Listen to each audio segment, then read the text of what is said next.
अस्सलामुअलैकुम, टीम 10 की जानिब से बात कर रहा हूँ। आज का जो हमारा लेक्चर है वो कॉइन ग्लास के ऊपर है। कॉइन ग्लास जो ये एक वेबसाइट है, आपने सबसे पहले क्या करना है, अपने गूगल पे आके लिखना है coinglass.com। आपके पास ये वेबसाइट आ जाएगी। अब ये आपको हेल्प करेगी डेटा एनालिसिस के अंदर कि आप जब मार्केट का डेटा एनालाइज करते हैं तो उसमें आपको बहुत हेल्पफुल साबित होगी। ठीक है। अच्छा, इसमें आपने आके किन चीज़ों को देखना है और या आप इसमें आके किन चीज़ों को देखते हैं ये मैं आपको बताता हूँ। आपने क्या करना है, कॉइन ग्लास पे आए तो आपके पास यहाँ पे एक लिक्विडेशन का ऑप्शन हो रहा होगा।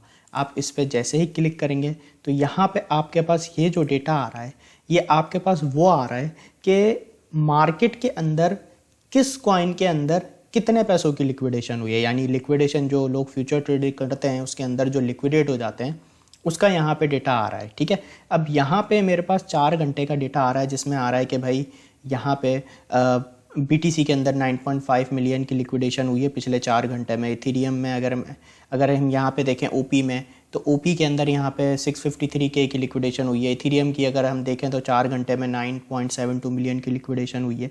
तो ये आपको बताएगी कि भाई 4 घंटे के अंदर मार्केट के अंदर इन कॉइन्स में इतने पैसों की लिक्विडेशन हुई है। अब यहाँ पे अगर मैं टोटल देखना चाहूँ तो यहाँ पे आ रहा है मेरे पास 1 आवर में 9.35 मिलियन की लिक्विडेशन हुई है। 4 घंटे में ऑल ये सब की बात हो रही है। यहाँ पे 34.83 मिलियन की लिक्विडेशन हुई है। 12 घंटे में 185 की और 24 घंटे में 226 मिलियन की लिक्विडेशन हुई है क्रिप्टो की मार्केट में। जो लोग फ्यूचर ट्रेडिंग करते हैं यानी वो लिक्विडेट हुए हैं। ठीक है ना, यहाँ पे ये आ रही है। और यहाँ अगर आप थोड़ा सा नीचे करेंगे तो यहाँ पे आपके पास उन कॉइन्स का आ रहा हुआ है किस कॉइन में कितने पैसों की लिक्विडेशन हुई है। यहाँ पे आपके पास टाइम फ्रेम आ रहा है तो यहाँ पे आप कोई भी टाइम फ्रेम सेलेक्ट कर सकते हैं। जैसे यहाँ मैं 1 आवर करता हूँ तो यहाँ पे मेरे पास आ जाएगा 1 आवर में BTC में 4.97 मिलियन की लिक्विडेशन हुई है। ठीक है। इथेरियम में 2.13 मिलियन की लिक्विडेशन हुई है। तो यहाँ पे आप 12 घंटे में देखना चाहें तो 12 घंटे में BTC में 85.1 मिलियन की लिक्विडेशन हुई है। अगर इसे आप 24 आवर कर देंगे तो यहाँ आपके पास 24 आवर का डेटा आ जाएगा कि भाई 104.97 मिलियन की लिक्विडेशन हुई है पिछले 24 घंटे के अंदर। ठीक है। तो इससे ही आपको हेल्पफुल ये चीज़ साबित होगी कि भाई मार्केट के अंदर लिक्विडेशंस ये हुई हैं और किस कॉइन में कितनी लिक्विडेशन हुई है वो भी आप देख सकते हैं। तो यहाँ पे आपने देखना है, फॉर एग्जांपल यहाँ से जैसे आपने देख लिया भाई मार्केट में इतने इतने टाइम फ्रेम में इतने इतने पैसों की लिक्विडेशन हुई है। अब आपने फॉर एग्जांपल सोचा कि भाई मैं बिटकॉइन कैश की लिक्विडेशन देखना चाह रहा हूँ कि उसके हालात क्या चल रहे हैं, उसमें लोग कितने पैसों में लिक्विडेट हुए हैं। तो यहाँ पर आपके पास सर्च का ऑप्शन आ रहा होगा। आप यहाँ पर लिखते हैं बिटकॉइन कैश BCH लिखते हैं और यहाँ पे आप जैसे ही सर्च करेंगे तो आपके पास यहाँ पे आ जाएगा कि भाई 1 आवर के अंदर 32.8K की लिक्विडेशन हुई है। और यहाँ पर हम देखें तो 4 आवर में 49.7K की, 12 आवर में 227 और 424 आवर में 292.25K की लिक्विडेशन हुई है।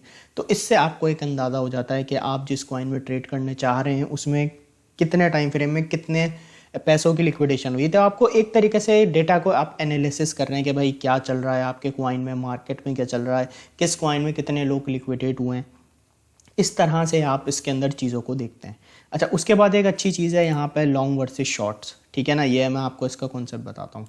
लॉन्ग वर्सेस शॉर्ट आपने यहाँ जैसे ही आप टच करेंगे आपके पास टैब खुलेगा जिसमें आपके पास लॉन्ग वर्सेस शॉर्ट का एक यहाँ पे आ रहा होगा लिखा हुआ। आप इसे जैसे ही क्लिक करेंगे आपके पास इस तरह से आ रहा होगा। अच्छा, ये किस तरीके से हेल्पफुल साबित होता है, ये यहाँ पे सारी एक्सचेंजेस हैं। ठीक है, टॉप 11 यहाँ पे जैसे एक्सचेंजेस आ रही हैं उसमें ये आ रहा है कि भाई कहाँ पे कितने लोगों ने लॉन्ग और शॉर्ट ओपन की हुई है। अब यहाँ पे मेरे पास सिंबल आ रहा है BTC का अभी फ़िलहाल। ठीक है, हम BTC को देख रहे हैं और यहाँ पे मेरे पास 5 मिनट टाइम फ्रेम सेलेक्ट हुआ हुआ है। यहाँ पे मेरे पास आ रहा है भाई बाइनेंस के ऊपर 56.52% लॉन्ग खुली हैं पिछली 5 मिनट के अंदर और 43.48% शॉर्ट खुली हुई हैं। यानी अगर हम लॉन्ग को देखें तो बाइनेंस में लॉन्ग ज़्यादा खुली हुई हैं। और अगर हम यहाँ पे देखें बिटमैक्स पे, वहाँ पे 90% लॉन्ग पोजीशन ओपन हुई है पिछले 5 मिनट में। अगर हम इसे यहाँ पे 1 आवर टाइम सेलेक्ट करें तो यहाँ पे हमारे पास 1 आवर में आ जाएगा कि भाई लॉन्ग ज़्यादा हैं कि शॉर्ट ज़्यादा हैं।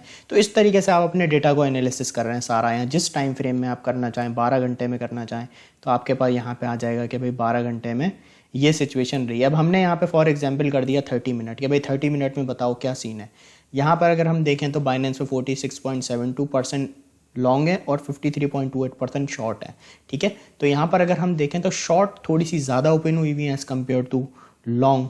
तो यहाँ पे आपको इस तरीके से आप अपने डेटा को एनालिसिस कर सकते हैं, ठीक है ना। टाइम फ्रेम में, जिस टाइम फ्रेम में आप चाहें, आप यहाँ पे 4 आवर में कर लें तो यहाँ पे आपके पास आ जाएगा, यहाँ पे 12 आवर का डेटा आपके पास आ जाएगा। अब इसी तरीके से यहाँ पर अगर आप बिटकॉइन है तो यहाँ पे आप जैसे इथेरियम को सेलेक्ट कर लें तो यहाँ पे आपके पास इथेरियम का डेटा आ जाएगा कि भाई इथेरियम में इतनी लॉन्ग्स खुली हुई हैं, इतनी शॉर्ट्स खुली हुई हैं। अब यहाँ पे आपने बिटकॉइन को देख लिया, अब आपने कहा मैं अपने अब किसी दूसरे कॉइन में आप ट्रेड करना चाह रहे हैं, जो भी आपका कॉइन है। फॉर एग्जांपल आपने कहा मैं एलटीसी में ट्रेड करना चाह रहा हूँ, तो आपने एलटीसी सेलेक्ट कर लिया।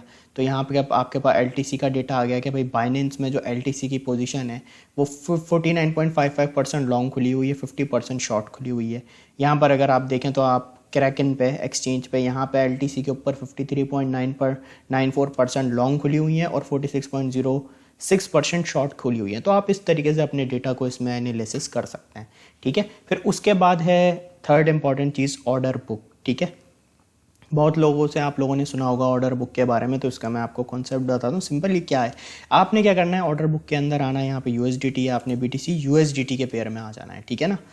अब यहाँ पे आपके पास इस तरीके से नज़र आ रहा होगा, ठीक है ना, यहाँ पे रेड और ग्रीन।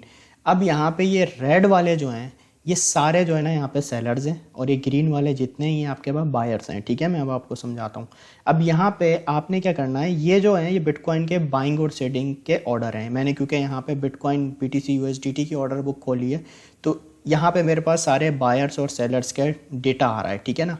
अब यहाँ पे ये मेरे पास सारे छोटे ऑर्डर्स हैं। अब अगर मैं इसे यहाँ पे 100 पर सेलेक्ट कर दूंगा तो मेरे पास सारे ये बड़े ऑर्डर्स का डेटा आ जाएगा, ठीक है। अब यहाँ पे अगर मैं यहाँ पे इसकी सेटिंग पे देखूँ ना, यहाँ पे सेटिंग में आ रहा हूँ तो यहाँ पे आप देखें मेरे पास किन एक्सचेंजेस का डेटा आ रहा है, बायबिट का, बाइनेंस का, बिटमैक्स का, ओकेएक्स का, हुओबी का। तो इन एक्सचेंजेस से जो मेरे पास यहाँ पे डेटा शो हो रहा है कॉइन ग्लास पे, वो इन एक्सचेंजेस का हो रहा है कि भाई यहाँ पे बिटकॉइन पे इन एक्सचेंजेस के अंदर अगर हम देखें किस जगह पे कौन से ऑर्डर ज़्यादा लगे हुए हैं, ठीक है। ऑर्डर बुक इसलिए काम आती है। अब यहाँ पे अगर मैं देखूँ ऑलमोस्ट 2200, 2300, 2400 ये चेंज हो रही है यहाँ पे। पहले बताता हूँ चेंज क्यों हो रही है।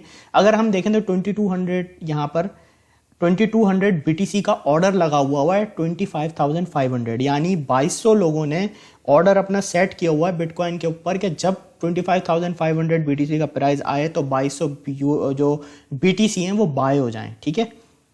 अब यहाँ पर समझने वाली एक चीज़ है, किसी एक वॉलेट का नहीं है कि भाई इतने बीटीसी इस रेंज पे ये कोई एक बंदा बाय कर रहा है। ये जो है टोटल जो आपके पास बैकअप पे एक्सचेंज पे जिस रेट पे लोगों ने बाइंग ऑर्डर लगाए हुए हैं उनका स्क्वीज़ होकर आपको डेटा मिल रहा है कि भाई ज़्यादातर लोगों के जो बिटकॉइन है वो इस रेंज पे बाय ऑर्डर उन्होंने लगाया हुआ है। ये सब जो जितनी एक्सचेंज है ना वो सब एक्सचेंज का डेटा आपके पास यहाँ पे आ रहा है। इसी तरीके से यहाँ पर अगर हम देखें, यहाँ पे अगर हम देखें 26,000 के ऊपर किसी ने 895 बीटीसी का सेल ऑर्डर लगाया हुआ है।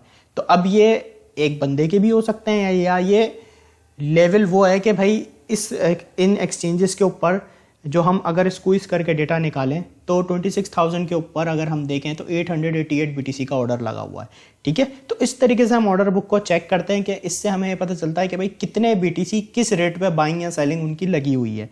अगर बहुत ज़्यादा बीटीसी आपके बाइंग पे लगे हुए हैं, ठीक है ना, जैसे अगर हम यहाँ पे देखें तो 1350 का मेरे पास आ रहा है, 1350 बीटीसी की बाइंग ऑर्डर लगी हुई है 25,000 के ऊपर। तो इससे मुझे पता चल जाएगा कि भाई 25,000 पे इतने बीटीसी का बाइंग ऑर्डर लगा हुआ है। तो इस तरीके से आप अपने डेटा को एनालिसिस करेंगे, ठीक है। और ये जो बार बार चेंज हो रहे हैं ना, अब इसका रीज़न मैं आपको बताता हूँ कि ये वो लोग हैं जो अपने बायर्स जो होते हैं जिन्होंने यहाँ पे ये जितने भी, पहले बात ये जो ऑर्डर लगे हुए ना लिमिट में लगे हुए, लिमिट ऑर्डर से मुराद कि किसी ने बाइंग ऑर्डर लगाया हुआ है, किसी ने सेलिंग ऑर्डर एडवांस में लगाया हुआ है, ये वो हैं। अब ये जो यहाँ पे चेंज हो रहा है तो वो लोग अपने ऑर्डर कैंसिल करते हैं या तो वो न्यू रेट पे लगा देते हैं, ठीक है। इस वजह से यहाँ पे आपको थोड़ी चेंजिंग देखने को मिल रही है। तो सिंपली सिर्फ ये रीज़न है और इस तरीके से हम अपने ऑर्डर बुक को नोटिस करते हैं। तो इस तरीके से आपको अपना डेटा सारा एनालिसिस कर सकते हैं आप कॉइन ग्लास के ऊपर आके। तो आई होप आपको आज का लेक्चर क्लियर होगा कॉइन ग्लास का। सिंपली डेटा एनालिसिस के लिए आपने इसे यूज़ करना है, ठीक है जी। Thank you so much.